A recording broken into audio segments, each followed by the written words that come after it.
अस्सलाम वालेकुम व्यूवर्स। आज जो क्वेश्चन आपके सामने मैं सॉल्व कर रहा हूँ उसका नाम पीकेंट है और ये आपका जो है कंसोलिडेशन से रिलेटेड क्वेश्चन है।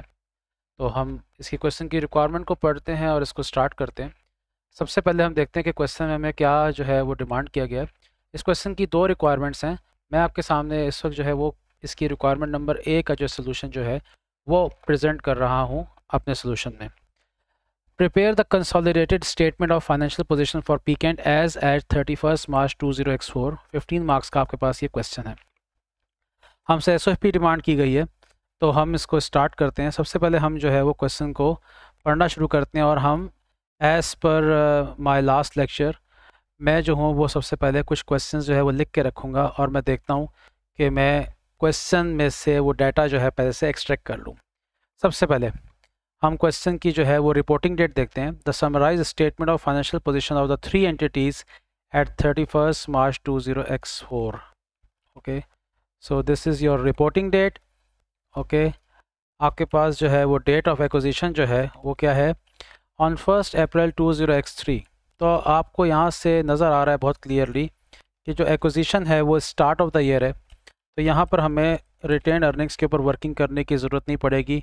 टाइमलाइन की ज़रूरत जो है वो हमें यहाँ पर मोस्ट प्रॉब्ली नहीं पड़ेगी। ठीक है, Pikant acquired 75% of Sander's equity. Okay जी, ग्रुप शेयर हमारे पास 75% आ गया और एनसीआई शेयर हमारे पास 25% आ जाएगा। ठीक है जी, इन ए शेयर एक्सचेंज हमारी पहली कंसिड्रेशन जो है वो शेयर एक्सचेंज है। ठीक है, और हम of 3 shares in Pikant for every 2 shares in Sander, ये हमारे पास रेशो दी गई है। The market price of Pikant's and Sander's share at the date of acquisition were 3.20 and 4.50 respectively. Okay, so हमारे पास जो है वो इन्वेस्टमेंट इन सब्सिडरी के ऊपर बात हो रही है, लेकिन ये मेरा क्वेश्चन नंबर 4 है। मेरी कोशिश होगी कि पहले मैं रिटेन अर्निंग्स के ऊपर जो है वो काम कर लूँ। हमें क्वेश्चन में रिटेन अर्निंग्स जाननी है तो मैं सबसे पहले देखूंगा क्वेश्चन में एसपीएल तो नहीं दी हुई। क्वेश्चन में एसपीएल नहीं दी गई है, इसका मतलब ये है कि मुझे यहाँ पर सेकंड चेक देखना पड़ेगा। सेकंड मेरा चेक क्या था कि मैं रिटेन अर्निंग्स में जाऊँगा, इक्विटी में जाऊँगा मैं सब्सिडरी की, और यहाँ पर मुझे रिटेन अर्निंग्स जो है वो नज़र आ रही है। मेरी date of acquisition 1 April 20x3 है। मेरी रिटेन अर्निंग्स एट 1 अप्रैल 20x3 16,500 यहाँ पर ये गिवन है। इस सवाल में रिटेन अर्निंग्स बहुत ईजी थी, एज़ इट इज़ जो है वो मैं यहाँ पर 16,500 पुट कर लूँगा। इन्वेस्टमेंट इन सब्सिडरी के ऊपर जो है वो मुझे वर्किंग परफॉर्म करनी पड़ेगी, तो मैं यहाँ पर साइड पे जो है मैंने इन्वेस्टमेंट इन सब्सिडरी की मैंने वर्किंग जो है वो करके रखी है पहले से। इन्वेस्टमेंट इन सब्सिडरी की जो अकाउंटिंग एंट्री होती है इन्वेस्टमेंट्स को हम डेबिट करते हैं। इन्वेस्टमेंट सब्सिडरी को ordinary share capital share premium credit हो जाएगा पेरेंट कंपनी का। पेरेंट कंपनी जो है वो अपने शेयर इशू कर रही है सब्सिडरी के 75% शेयर्स एक्वायर करने के लिए। सबसे पहली चीज़ total number of shares of subsidiary हमने देखना है। Total number of shares of subsidiary हमारे पास कितने हैं? टोटल नंबर हमारे पास जो शेयर्स हैं वो 8000 हमारे पास जो ऑर्डिनरी शेयर कैपिटल है, नॉमिनल वैल्यू $1 है। तो हमारे पास टोटल नंबर ऑफ शेयर जो हैं वो, अगर इसको बहुत आप फॉर्मली करना चाहते हैं, 8000 डिवाइडेड बाय $1, तो इस तरीके से आप इसको जब करेंगे तो आपके पास आंसर जो है वो 8000 ही जो है वो आपके पास आएगा। ठीक है, ओके, आपने कितने percent number of shares of subsidiary acquired by parent is equal to 8000 multiplied by 75%। 6000 shares आपने एक्वायर किए हैं। रेशो हमारे पास जो है इस सवाल में क्या है, in a share exchange of 3 shares in Pikant for every 2 shares in Sander, तो 3/2 की रेशो जो है हमारे पास है। अब देखते हैं कि हमारे पास is equal to 6000 multiplied by 3 divided by 2। तो सब्सिडरी को एक्वायर करने के लिए पेरेंट जो है अपने 9000 शेयर्स जो है वो इशू कर रहा है। सब्सिडरी पेरेंट के शेयर्स की मार्केट वैल्यू कितनी है? पीकेंट एंड सेंडर, ये 3.20 जो है पीकेंट की वैल्यू शेयर की, और आपके पास जो 4.50 ये सेंडर सब्सिडरी के शेयर्स की मार्केट वैल्यू है। तो 3.20 जो है वो मैं यहाँ पर लिख दूंगा। ठीक है, अब मेरे पास एंट्री क्या होगी, is equal to number of shares 9000 multiplied by 3.2 28,800। Ordinary share capital nominal से जो है क्रेडिट का 9000 into 1, 9000 is equal to 28,800 minus 9,000 कर दीजिए, आपके पास शेयर प्रीमियम की वैल्यू जो है वो आ जाएगी। ठीक है, अब यहाँ पर हमने एक चीज़ को चेक करना है कि ये ट्रांजैक्शन रिकॉर्डेड है या ये ट्रांजैक्शन अनरिकॉर्डेड है। इसका आपने जो है वो चेकअप करना है कि ये देखना है, चेक करना है इसको, तो ये देख लेंगे भी हम। In addition to this Pikant agreed to pay a further amount on 1 April. 1 अप्रैल को उसने प्रॉमिस किया कि वो और अमाउंट पे करेगा, लेकिन that was contingent means conditional upon the post acquisition performance of sender. Contingent consideration के ऊपर बात हो रही है कि अगर सेंडर की परफॉर्मेंस जो है एक सर्टेन लेवल तक वो अचीव करेगा तो पेरेंट जो है वो उसको कुछ अमाउंट पे करेगा। उसने क्या कमिटमेंट की है? At the date of acquisition Pikant assessed the fair value of this contingent consideration at 4.2 million. 4.2 million का उसने जो है वो प्रॉमिस किया है। तो हम इनिशियली जब रिकॉर्ड करते हैं डेट ऑफ एक्विजिशन के ऊपर ट्रांजैक्शन, तो हम इनिशियल वैल्यू के ऊपर रिकॉर्ड करेंगे। इसमें इन्वेस्टमेंट एंड सब्सिडरी को जो है वो हम डेबिट कर देंगे 4200 से, और हम इसको जो है वो कंटेंजेंट कंसिडरेशन को 4200 से क्रेडिट कर देंगे। आगे पढ़ते हैं। But by 31 March 20x4 it was clear that the actual amount to be paid would only be 2.7 million. Discounting को यहाँ पर अब इग्नोर करेंगे, ठीक है, उसने खुद बता दिया है। और वो कहता है कि अब वो ये फोरसी कर रहा है कि जो अमाउंट पहले जो उसने 4.2 फोरसी कर रहा था, वो 4.2 उसको पे करने की ज़रूरत नहीं पड़ेगी, बल्कि उसको 2.7 मिलियन जो है वो पे करना पड़ेगा। इसका मतलब ये है कि इसकी कंटेंजेंट कंसिडरेशन में जो है वो डिक्रीज़ आ रहा है। तो कंटेंजेंट कंसिडरेशन जो है वो आपकी लाइबिलिटी है। आपकी लाइबिलिटी में जब डिक्रीज़ आता है उसको हम डेबिट करते हैं। तो 4200 माइनस 2700, आपके पास 1500 से आपकी कंटेंजेंट कंसिडरेशन डिक्रीज़ हो रही है। और इसका जो काउंटर पार्ट होगा, चूँकि हमने पहले जो पे करा था वो 4.2 था, अब हमने 2.7 पे करना है, तो 1500 का जो डिफरेंस है it will be credited in the retained earnings of parent company. तो 1500 से हम इसको क्रेडिट कर देंगे। तो ये दो वर्किंग्स हमारी कंप्लीट हो गई है। अब हमारे पास टोटल कंसिडरेशन कितनी है? इन्वेस्टमेंट इन सब्सिडरी 28,800, एक हमारे पास ये है, और एक हमारे पास 4200 है जो कि हमारे पास आ रही है। तो हम इसको वापस अपने स्टार्ट में चलते हैं और इसको लिंक करते हैं और देखते हैं कि इन्वेस्टमेंट इन सब्सिडरी हमारी कितनी जो है वो बन जाएगी। ओके, तो ये हमारे पास पहला आंसर जो है वो आ जाएगा 28,800 प्लस 4200। तो ये मेरे पास जो आंसर आ रहा है इसका वो 33,000 जो है वो आ रहा है। ठीक है, अब आप देख सकते हैं इन्वेस्टमेंट इन सब्सिडरी जो है। अच्छा, यहाँ पर इस सवाल में उसने जो है वो कोई जिक्र किया, इसके ऊपर देखते हैं। Pikant has recorded the share exchange. तो मैंने आपसे कहा था चेकलिस्ट आपकी जो होगी उसमें आपने देखना है कि शेयर एक्सचेंज रिकॉर्डेड है अनरिकॉर्डेड। तो यहाँ से कंफर्म हो गया कि ये रिकॉर्डेड है, तो इसको मैंने रिकॉर्ड कर लिया है। ठीक है, लेकिन उसके बाद क्या कहता है वो, Pikant and provided for the initial estimate. जो इनिशियल 4.2 मिलियन का एस्टीमेट था कंटेंजेंट कंसिडरेशन का, वो भी जो है उसने रिकॉर्ड किया हुआ है। ठीक है, उसके बाद जो है हमने देखना है, हमारे पास जो क्वेश्चन की लिस्ट है उसमें हमारे पास एक सवाल जो है वो रह गया है, और वो है फेयर वैल्यू ऑफ एनसीआई। तो फेयर वैल्यू ऑफ एनसीआई की वर्किंग मैं यहाँ पर कर देता हूँ, क्योंकि मुझे यहाँ डाउट है। सब्सिडरी की शेयर प्राइस दी हुई है, शेयर्स की प्राइस, तो फेयर वैल्यू ऑफ एनसीआई जो है मोस्ट प्रॉब्ली आपको जो है वो निकालनी पड़ेगी। मैं ये अज्यूम कर रहा हूँ कि जो भी स्टूडेंट इस क्वेश्चन को कर रहा होगा वो सबसे पहले उसने पूरा क्वेश्चन जो है वो पढ़ लिया होगा। चाहे आप वैसे प्रैक्टिस कर रहे हैं, चाहे आप एग्ज़ाम में बैठे हुए हैं, तो आपने पूरा क्वेश्चन पढ़ लेना है पहले से। मैंने चूँकि पूरा क्वेश्चन पढ़ा हुआ है तो मुझे एक बैकग्राउंड पता है कि कौन सी चीज़ कहाँ पे पड़ी हुई है। तो पहले पूरा क्वेश्चन पढ़िएगा, फिर उसके बाद क्वेश्चन को स्टार्ट कीजिएगा। Total number of share subsidiary हमने पहले से निकाल के रखे थे, 8000 थे। अगर लिंक करना है तो हम ऊपर से इसको लिंक भी कर सकते हैं। ठीक है, number of shares of subsidiary owned by NCI is equal to 8000 multiplied by 25%। ठीक है, और आपके पास जो है यहाँ पर आ गया answer 2000। Market value of subsidiary share हमारे पास है 4.50। हमारे पास फार्मूला क्या है फेयर वैल्यू ऑफ एनसीआई का? Number of shares of subsidiary owned by NCI 2000 multiplied by market value of S share which is 4.5 is equal to 2000 multiplied by 4.5। 9000 is your fair value of NCI. हमारे पास ये सवाल का जवाब भी आ गया। ठीक है, लिंक करेंगे इसको, इज इक्वल टू 9000 को जो है वो लिंक कर देना आपने। ठीक हो गया, तो ये हमारे पास सारा डाटा जो है वो आ गया है। अब इसके बाद जो है वो हम क्वेश्चन को आगे मज़ीद पढ़ते हैं और देखते हैं क्या लिखा हुआ है। ऑन 1 अक्टूबर 20x3, अब ये एसोसिएट की बात हो रही है, ठीक है। डेट ऑफ एक्विजिशन जो है 1 अक्टूबर 20x3 है आपके पास। किसी स्टूडेंट को अगर जो है फुल फ्लैश वीडियो चाहिए कि मैं ज़ीरो से बनाऊँ स्क्रैच से, तो मैं वो भी बना दूंगा, आप कमेंट बॉक्स में मेंशन कर दीजिएगा। Weekend also acquired 40% of the equity shares, group share in associate 40% आपके पास ग्रुप शेयर है जी। जितना अच्छा डाटा एक्सट्रैक्ट करेंगे उतना काम आसान होगा। अब आपके पास इन्वेस्टमेंट इन एसोसिएट जो है वो किस तरह से आ रही है, उसको हमने जो है वो फाइंड करना है।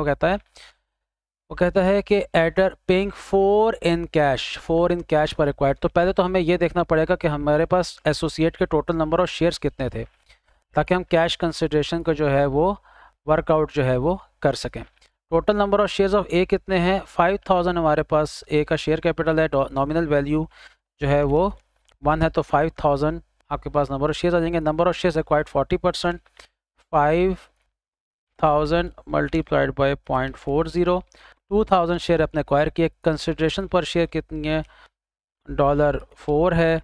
तो आपके पास एंट्री क्या होगी, इन्वेस्टमेंट इन एसोसिएट डेबिट हो जाएगा 2000 इंटू 4, 8000 से आपका इन्वेस्टमेंट इन एसोसिएट डेबिट हो जाएगा, और कैश जो है वो आपका क्रेडिट हो जाएगा $8000 से।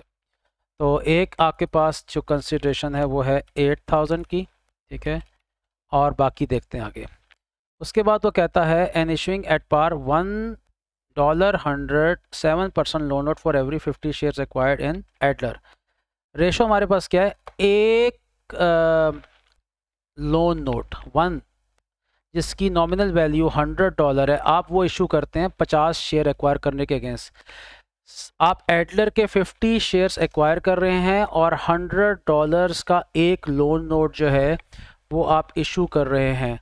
तो आपके पास रेशो जो है वो क्या बन गई, आपके पास रेशो बन गई $100 का लोन नोट जो है वो आप इशू कर रहे हैं, ठीक है ना, अगेंस्ट 50 शेयर्स। तो आपके पास जो है वो रेशो बन गई है 100/50। तो आपने टोटल नंबर ऑफ शेयर जो है वो आपने कितने एक्वायर किए, एसोसिएट के 2000। सो इज इक्वल टू 2000 आप शेयर्स एक्वायर कर रहे हैं, इसको आप मल्टीप्लाई कर देंगे 100 डिवाइडेड बाय 50 से, तो आपके पास $4000 की जो है ये कंसिडरेशन आ गई, जो आपने लोन नोट्स इशू करके जो है आपने एक्वायर किया है एसोसिएट को, ठीक है। या आप कह सकते हैं 40% आपने शेयर्स जो बाय किए हैं एडलर के। तो आपके पास दूसरी कंसिडरेशन जो है यहाँ पर वो 4000 आ गई है। आप इसको सम कर लेंगे, ये 12000 बनेगा, लिंक करेंगे इसको हम 8000 प्लस 4000, 12000 जो है आपके पास वो कंसिडरेशन आ गई। Retained earnings of associate at acquisition, ठीक है, इसकी ज़रूरत हमें यहाँ पर नहीं है। प्रॉफिट फॉर द ईयर हमें चाहिए, जो कि हमें गिवन है। रिटेन्ड अर्निंग्स एट 1 अप्रैल हमारे पास जो है वो है 15000, ठीक है, ये हमारे पास। और ये है retain earnings for the year. Retain earnings for the year का मतलब होता है प्रॉफिट फॉर द ईयर। तो प्रॉफिट फॉर द ईयर हमारे पास जो है वो एसोसिएट का जो है वो 6000 है। हमारे पास पोस्ट एक्विजिशन कितना हो जाएगा, हमने अक्टूबर में इसको एक्वायर किए हैं, 40% शेयर जो एक्वायर किए हैं, इज इक्वल टू 6000। अब देखिए रिपोर्टिंग डेट हमारे पास मार्च है, अक्टूबर, नवंबर, दिसंबर, जनवरी, फरवरी, मार्च, 6 मंथ्स का पोस्ट एक्विजिशन पीरियड बनता है। मैं यहाँ पर आपकी आसानी के लिए लिख भी देता हूँ 6 मंथ्स। तो यहाँ पर is equal to 6000 multiplied by 6/12, ये आपके पास 3000 आ गया। इस सवाल में हम चेक करेंगे कि सेल ऑफ गुड्स और एसोसिएट और पेरेंट के दरमियान तो नहीं हो रही, और इम्पेयरमेंट तो नहीं हो रही इन्वेस्टमेंट एसोसिएट की। ये हमारी चेक लिस्ट है, अगर होगी तो वर्किंग कर लेंगे, वरना इसको हम जो है इस तरह से जो है वो ब्लैंक छोड़ देंगे। देखते हैं अभी नीचे जाके सवाल में। तो अभी आप देखिए ये सारा एरिया मैंने पढ़ लिया, और इसके ऊपर जितनी वर्किंग्स मैं कर सकता था मैंने कर ली है। उसके बाद मेरे पास जो है वो स्टेटमेंट ऑफ फाइनेंशियल पोजीशन दी हुई है, और उसके बाद मेरे पास यहाँ पर कुछ एडजस्टमेंट है। टोटल मेरे पास 5 एडजस्टमेंट्स हैं, ठीक है। और देखते हैं, सबसे छोटी एडजस्टमेंट तो बड़ी एक आसान सी नज़र आ रही है। Assume all profits accrue evenly. मैंने आपको बताया था लास्ट टाइम कि अगर ये स्टेटमेंट लिखी हुई है या अगर ये स्टेटमेंट नहीं लिखी हुई तो आपने इक्वली अपोर्शन करना है प्रॉफिट को, लेकिन अगर लिखी है तो भी आपने इक्वली अपोर्शन करना है। कोई और बेसिस दी हुई है तो आपने उसके मुताबिक उसको जो है वो अपोर्शन करना होगा। तो वो हमने इक्वली अपोर्शन कर लिया, देख लीजिए यहाँ पर हमने एसोसिएट के प्रॉफिट्स को इक्वली अपोर्शन किया था। उसके बाद जो है वो नेक्स्ट आइटम हम 1 से शुरू करते हैं। वो कहता है at the date of acquisition, okay जी। ये नॉर्मली फेयर वैल्यू एडजस्टमेंट होती है सबसे पहली जो होती है। तो देखते हैं क्या कहता है वो कहता है कि the fair values of Sender's property plant and equipment was equal to its carrying amount with the exception of Sender's factory. Factory के बारे में कोई बात कर रहा है, वो फैक्ट्री की जो कैरिंग वैल्यू है और फेयर वैल्यू है उसमें कोई डिफरेंस है। सो वो कहता है which had a fair value of 2 million above it's carrying amount. तो फेयर वैल्यू जो है वो कैरिंग वैल्यू से ज़्यादा है, 2 मिलियन से 2000 लिखेंगे।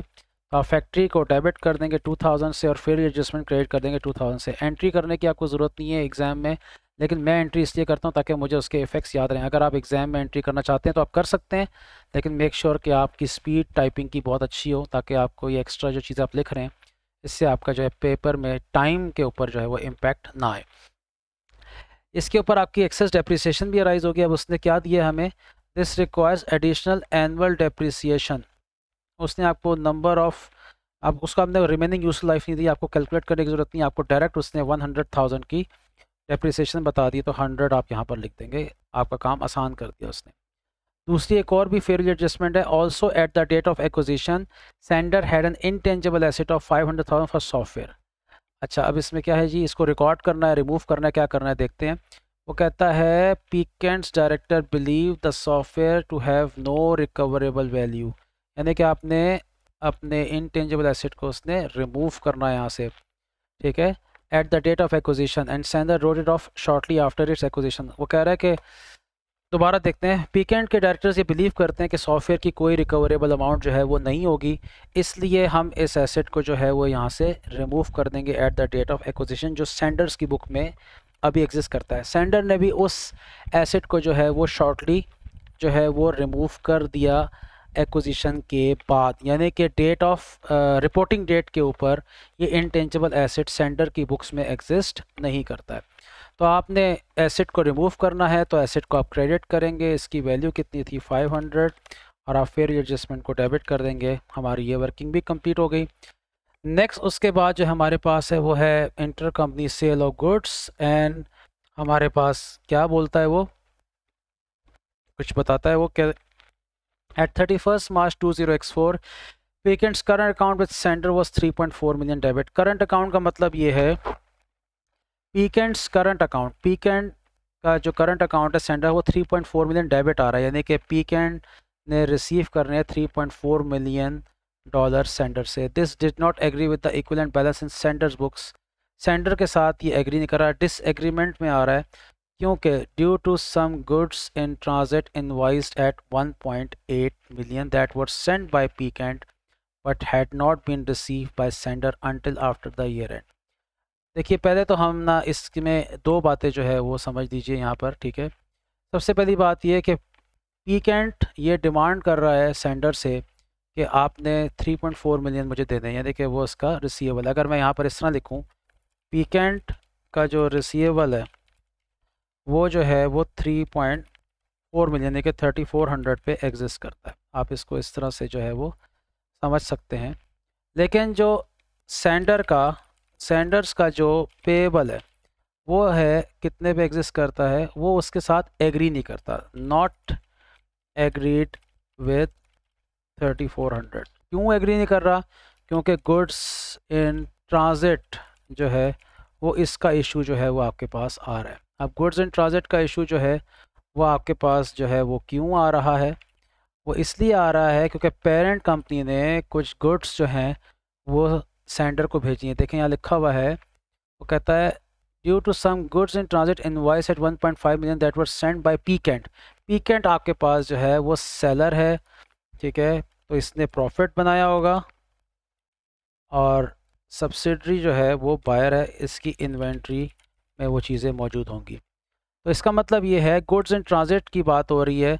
जब गुड्स इन ट्रांजिट रास्ते में है, गुड्स अभी तक सब्सिडरी को मिली नहीं है, तो सब्सिडरी को यहाँ पर एक एंट्री करनी पड़ेगी, इन्वेंट्री को जो है इन्वेंट्री को डेबिट करना पड़ेगा और पेएबल्स को जो है वो क्रेडिट करना पड़ेगा। देखिए जब ये एंट्री होगी पेएबल्स, देखिए ये पेएबल्स किसका क्रेडिट हो रहा है, ये पेएबल, ये सब्सिडरी, ये एंट्री जो है गुड्स इन ट्रांजिट की जो एंट्री है ये आपके पास सब्सिडरी रिकॉर्ड कर रही है, एंट्री रिकॉर्डेड बाय एस, तो पेएबल बढ़ेगा एस का। जब एस का पेएबल बढ़ेगा तो ये 3400 के साथ जो डिसएग्रीमेंट आ रहा है रिसीवर के साथ, ये एग्रीमेंट हो जाएगा। ठीक है, तो सबसे पहला काम हम ये करते हैं कि हम इन्वेंट्री डेबिट और पेएबल्स क्रेडिट कर देते हैं। कितने से? 1.8 मिलियन से, 1800 से हम ये एंट्री जो है वो परफॉर्म कर देते हैं। ठीक है, और ये हमारे पास जो चीज़ है ये हमारे पास है जी गुड्स इन ट्रांजिट के ऊपर जो है वो थोड़ी सी ये बात हमने इस वक्त जो है वो की है। ठीक है, तो मैं यहाँ पर हेडिंग डाल देता हूँ, गुड्स इन ट्रांजिट। ठीक है, जब ये एंट्री हो जाएगी तो फिर जो है वो डिसएग्रीमेंट जो है वो दूर हो जाएगा। लेकिन इसके अंदर प्रॉफिट का एलिमेंट है, तो हमने वो प्रॉफिट का एलिमेंट एडजस्ट करना है, अनरियलाइज प्रॉफिट की एडजस्टमेंट करनी है, तो पहले वो भी कर लेते हैं साथ साथ। Total amount of sales made in post acquisition period 1800 की सेल्स हैं। ठीक है, हमारे पास मार्कअप मार्जिन क्या है? Peak and sold all these goods at cost plus 50, cost plus 50, यानी कि आपकी रेशो क्या बनेगी? Sales is equal to cost plus profit. देखें 50% ऑफ कॉस्ट, तो आपकी इक्वेशन जो है वो क्या बनेगी? आपकी इक्वेशन जो बनेगी वो बनेगी S is equal to C plus P, ये आपकी इक्वेशन है। तो प्रॉफिट जो आपके पास आ रहा है इस पर्टिकुलर सिचुएशन में वो 50% ऑफ कॉस्ट है, इसलिए मैंने डायरेक्ट कर दिया है कि प्रॉफिट जो है वो आपका जो है वो 50% ऑफ कॉस्ट, यानी कि 50% C। 50% C का मतलब होता है आपका 0.50, तो C प्लस 0.50 C मीन्स 1.50, ये मैंने डायरेक्ट कर दिया है। लेकिन मेरी पिछली वीडियो में प्रीमियर वाली में मैंने इसकी डिटेल वर्किंग जो है वो आपको करके दिखाई हुई है। सो अल्टीमेटली आपके पास जो है वो ये इस इक्वेशन की मदद से हमारे पास इक्वेशन ये बनी कि अगर मैं सेल प्राइस को जो कि 1800, इसको मैं 1.50 से अगर डिवाइड कर दूंगा तो मेरे पास आंसर जो है वो आएगा 1200। 1800 is the selling price and 1.50 is the ratio, तो मेरे पास 1200 की जो है कॉस्ट आ जाएगी, 1800 माइनस 1200 मेरे पास जो है वो प्रॉफिट आ जाएगा। ठीक है, अब मुझे ये देखना है कि इन्वेंट्री कितनी अनसोल्ड है। यहाँ पर ऐसा कोई जिक्र नहीं किया हुआ कि कितनी इन्वेंट्री अनसोल्ड है, इसका मतलब ये है कि इन्वेंट्री सोल्ड आपकी 100% है। तो यहाँ पर जो अनरियलाइज्ड प्रॉफिट की एंट्री होगी वो 600 से ही हम जो है वो करेंगे। अब देखिए इसमें दो चीज़ें कंबाइंड थी, इंटर कंपनी सेल्स भी थी और गुड्स इन ट्रांजिट भी थी।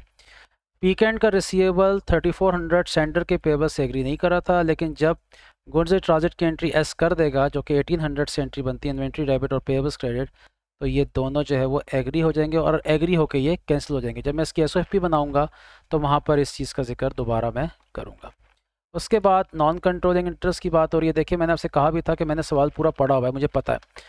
Weekend's policy is to value the non-controlling interest at fair value at the date of acquisition. For this purpose, sender's share price at that date can be deemed to be representative of the fair value of the shares held by non-controlling interest. ये मैंने point पहले करके आपको दिखा दिया है, क्योंकि मुझे ये बात पता थी कि फेयर वैल्यू या तो गिवन होगी या फिर फेयर वैल्यू आपको कैलकुलेट करनी पड़ेगी। इम्पेयरमेंट के बारे में थोड़ी सी बात हो रही है। Impairment tests were carried on 31st March, which concluded that the value of the investment added was not impaired. देखिए मैंने आपसे कहा भी था कि एसोसिएट में इम्पेयरमेंट तो नहीं है। देखिए एसोसिएट में ना ही सेल ऑफ गुड्स है और ना ही एसोसिएट की इन्वेस्टमेंट इम्पेयर हुई है। इम्पेयरमेंट जो हुई है आपके पास वो कहाँ पे हुई है? इम्पेयरमेंट आपके पास जो हुई है वो हुई है कंसोलिडेटेड गुडविल जो है वो आपकी इम्पेयर हुई है। और वो कितने से इम्पेयर हुई है? वो कहता है consolidated goodwill was impaired by 3.8 million 3800 से आपकी जो है वो गुडविल जो है वो इम्पेयर हुई है। ओके, अब हमारे पास जो है वो सारी चीज़ें जो है वो ऑलमोस्ट जो है वो क्लियर हो गई हैं। ठीक है, अब देखते हैं हमारे पास क्या क्या चीज़ें रह गई। ये हमारा ब्लॉक कंप्लीट हो गया। कैश कंसिडरेशन जो है ये भी कंप्लीट हो गई। लोन नोट कंसिडरेशन हमारे पास ये भी कंप्लीट हो गया। Share of profit from associate, हमारा शेयर ऑफ प्रॉफिट कितना बनता था? 3000 जो है वो हमारा शेयर ऑफ प्रॉफिट जो है वो बनता है। ठीक है, लेकिन हमारे पास जो इन्वेस्टमेंट है 40% है, तो हमारे पास एंट्री बन जाएगी इज़ इक्वल टू 3000 जो है हमारे पास पोस्ट एक्विजिशन है और 40% जो है हमारे पास, तो 1200 से हमारा प्रॉफिट शेयर बन जाएगा एसोसिएट्स। इसकी एंट्री हो जाएगी इन्वेस्टमेंट एसोसिएट डेबिट और retain earnings of parent credit. Again entry करने का फ़ायदा ये होगा कि मुझे पता है कि कौन सी चीज़ कहाँ जाएगी। स्टेटमेंट ऑफ प्रॉफिट और लॉस जो है वो हम नहीं बना रहे, ठीक है, उसका एक्सट्रैक्ट तो मैं यहाँ से रिमूव कर देता हूँ, ठीक है। लेकिन हम स्टेटमेंट ऑफ फाइनेंशियल पोजीशन जो है वो बनाएंगे। स्टेटमेंट ऑफ फाइनेंशियल पोजीशन में जो है वो हमारे पास किस तरह से वर्किंग होगी, कंसिडरेशन हमने कितनी पे की, अभी से वर्किंग कर लेते हैं। कंसिडरेशन हमने जो पे की थी वो 12,000 पे की थी। हमारा share of profit from associate जो है वो हमारे पास 1200 है। इम्पेयरमेंट मैंने लिख के इसलिए जानबूझ रखा था कि स्टूडेंट को याद रहे कि इम्पेयरमेंट भी इसमें आती है, लेकिन वो ज़ीरो होगी। 13,200 जो है ये value statement of financial position में हमारे पास है कि हम इसको डायरेक्ट लिंक कर देंगे। इन्वेस्टमेंट इन सब्सिडी हमारी क्लियर होगी। Contingent consideration fair value of NCI जो है ये भी हमारे पास जो है वो क्लियर हो गई है। फेयर वैल्यू एडजस्टमेंट क्लियर हो गई। Intercompany sales and goods in transit, impairment of goodwill, ये सब हमारा कंप्लीट हो गया। अब हम बाकी बेसिक अपनी 4 वर्किंग्स पे जाएंगे जो कि हमारे पास गिवन है। ऑर्डिनरी शेयर कैपिटल जो है वो सब्सिडरी का हमारे पास जो है वो कितना अवेलेबल है, हमारे पास 8,000 है। 8,000 यहाँ पर आ जाएगा, 8,000 यहाँ पर भी आ जाएगा रिपोर्टिंग डेट पे। शेयर प्रीमियम जो है वो हमारे पास क्वेश्चन में दिखता इसलिए ताकि स्टूडेंट्स को याद रहे कि जी शेयर प्रीमियम भी कोई चीज़ होती है। Retain earnings of S at the date of acquisition, ये हम लिंक करेंगे। हमारे पहले पास जो 7-8 सवाल हैं हमारे पास रिटेन अर्निंग्स जो है वो 16,500 है। उसके बाद जो रिपोर्टिंग डेट के ऊपर रिटेन अर्निंग्स है वो क्वेश्चन से हम देखेंगे वो हमारे पास हैं 15 + 6 हमारे पास जो आ रही हैं रिटेन अर्निंग सब्सिडरी की, सॉरी 16,500 + 1,000 17,500 आ रही हैं। फेयर एडजस्टमेंट जो है इज़ इक्वल टू लिंक करेंगे, हमारे पास आ रही है फेयर एडजस्टमेंट 2,000 की फेयर एडजस्टमेंट थी, okay. So is equal to 2,000 same हो गई। इसके ऊपर जो है वो आपके पास फेयर एडजस्टमेंट सॉफ्टवेयर की है।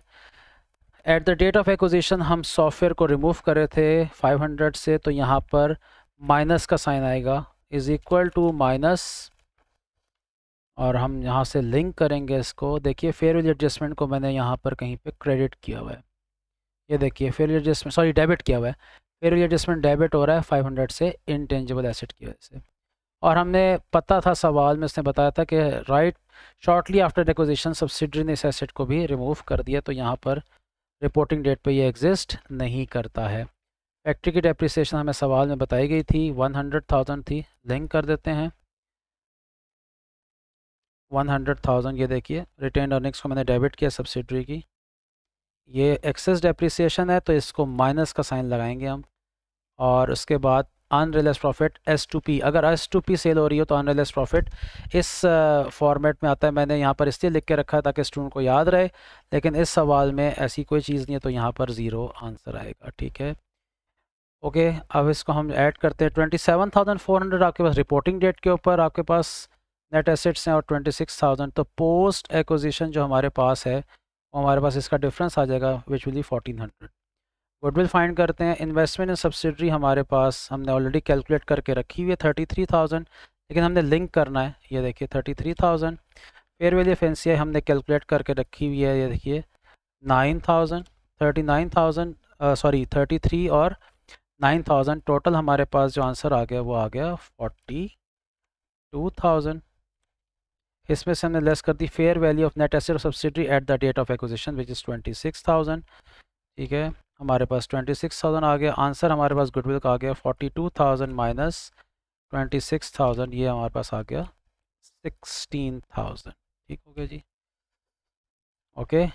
16,000 हमारे पास गुडविल आ गई। हमने इसमें से इम्पेयरमेंट निकाल दी। इम्पेयरमेंट हमारे पास कितनी थी, सवाल में बताई गई है 3,000 आई थिंक थी। हमने एंट्री परफॉर्म की है, ये देखिए गुडविल को मैंने यहाँ पर क्रेडिट किया 3,800 से, और ये हमारे पास इज़ इक्वल टू 16,000 माइनस 3,800, 12,200 हमारे पास गुडविल आ गई after impairment. Fair value fancy हमारे पास 9,000 है।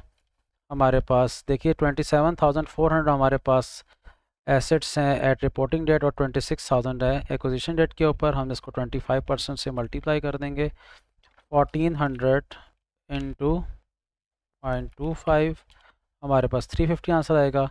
इम्पेयरमेंट लॉस जो है उसका शेयर हमने देना है क्योंकि हमने 3,800 से इम्पेयरमेंट रिकॉर्ड किए, तो सॉरी यहाँ पर इज़ इक्वल टू कर दें और 3,800 का जो है वो हम दे देते हैं 0.25। मैं वहाँ पर एंट्री भी कर सकता था, वो भी मुझे इशू नहीं है। यहाँ पर मैंने एंट्री की है, यहीं पर ही मैं डायरेक्ट जो है ना वो इसको यहाँ पर मैं एक काम कर सकता था कि मैं यहीं पर ही इसका शेयरिंग भी कर सकता था। इम्पेयरमेंट को मैंने इम्पेयरमेंट लॉस को डेबिट करता तो यहीं पर ही ग्रुप रिटेन, जैसे मैंने प्रीमियर वाले क्वेश्चन में किया था, ग्रुप रिटेन अर्निंग्स का शेयर अलग कर दिया था और एनसीआई का शेयर अलग कर दिया था, तो वो भी आप काम कर सकते हैं। ठीक है, उसके बाद जो है मैं इसको वाइंड अप कर देता हूँ। Is equal to 9000 plus 350 minus 950, हमारे पास 8400 आंसर आ गया। ग्रुप रिटेन अर्निंग्स के ऊपर काम करते हैं। पेरेंट की रिटेन अर्निंग्स एसओएफपी से आपने उठानी है। एसओएफपी में पेरेंट की रिटेन अर्निंग्स आ रही हैं 16200 प्लस 11000, 16200 प्लस 11000, 27200 जो है हमारे पास ये वैल्यू आ गई। Group share of post acquisition retain earning subsidiary is equal to 1400, हमारे पास ऊपर जो वर्किंग है इसी को इनटू हमने नीचे, और इसको हम मल्टीप्लाई कर देंगे 75% से। अब ये मेरे पास, मैं यहाँ पर आपके लिए लिख भी देता हूँ। वैसे तो ऊपर अगर कहीं पे हेडिंग बना के लिख लें तो ज़रा ज़्यादा बेहतर रहेगा यहीं पर ही, मतलब यहाँ पर आप लिख दीजिए post acquisition retain earnings of subsidiary. तो यहाँ पर आप जो है वो इसको वर्कआउट जो है वो कर सकते हैं, कोई ऐसा मसला नहीं है। इज़ इक्वल टू 27400 माइनस 26000, तो यहाँ से भी आपके पास ये 1400 का जो आंसर है ये आ रहा है आपके पास। सो मैं इसको डायरेक्ट लिंक करता हूँ। इज़ इक्वल टू इस तरह से लिंक कर सकते हैं आप, उधर ही पहले ही लिख देते इसको तो अच्छा था। 1050 आ गया हमारे पास। एसोसिएट का तो इम्पेयरमेंट लॉस इस सवाल में कोई भी नहीं है, तो वो ज़ीरो हो जाएगा। इम्पेयरमेंट लॉस जो है वो कंसोलिडेटेड गुडविल के ऊपर जो हमारे पास है वो हमारे पास आ रहा है। वो हमारे पास कितना आ रहा है, इज़ इक्वल टू हमारे पास टोटल इम्पेयरमेंट थी 3800 मल्टीप्लाइड बाय 75%, 2850, इसको रेड कलर कर देते हैं।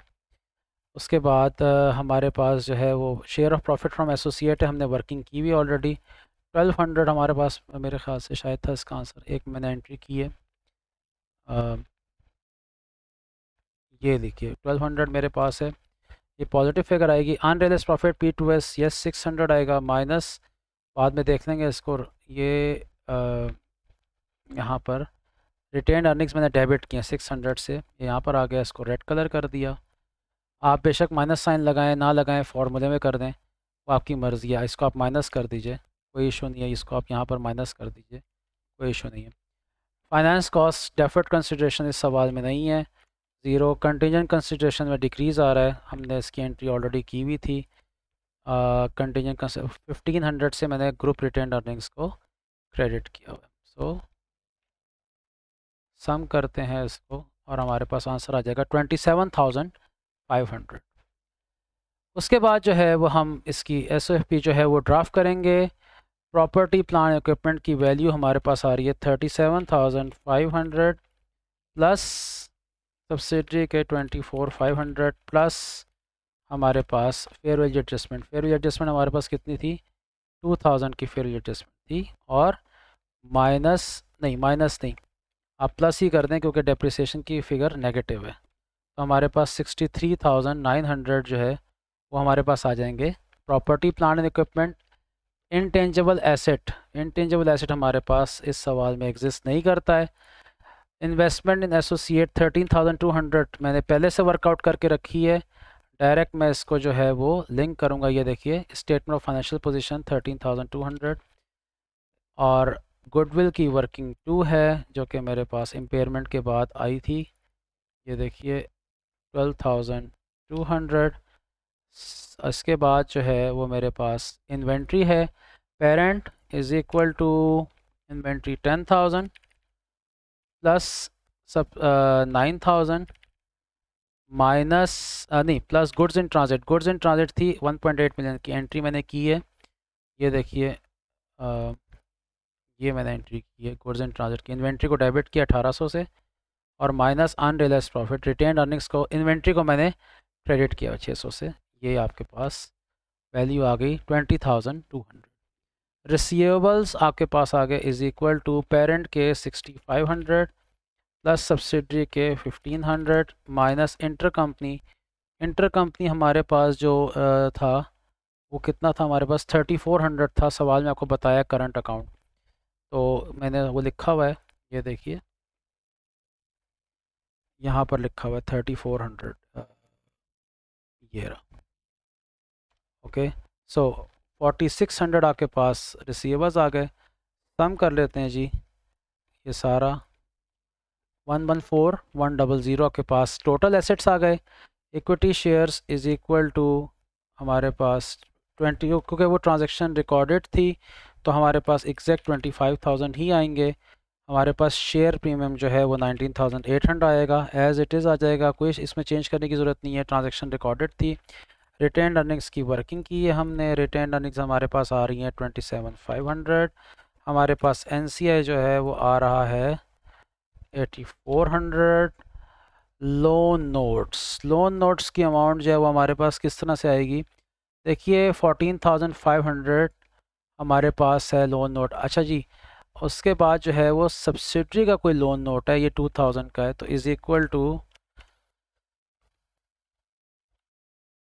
14,500 प्लस 2,000, ठीक है। और अदर करंट लायबिलिटीज़ में पेरेंट की हमारे पास आ रही हैं 8,300 प्लस 7,500 प्लस आपके पास goods in transit. Goods in transit हमारे पास कितनी वैल्यू थी, गुड्स इन ट्रांजिट की वैल्यू हमारे पास थी 1,800 से हमने पेएबल्स को क्रेडिट किया था, माइनस 3,400, तो हमारे पास जो है 14,200 जो है वो करंट लाइबिलिटीज़ आ गई। कंटीजेंट कंसिडरेशन हमारे पास जो है अब 2,700 पे जो है आ जाएगी। अगर इसको आप बहुत डिटेल में देखना चाहते हैं तो आप इसको ऐसे भी देख सकते हैं इस तरीके से,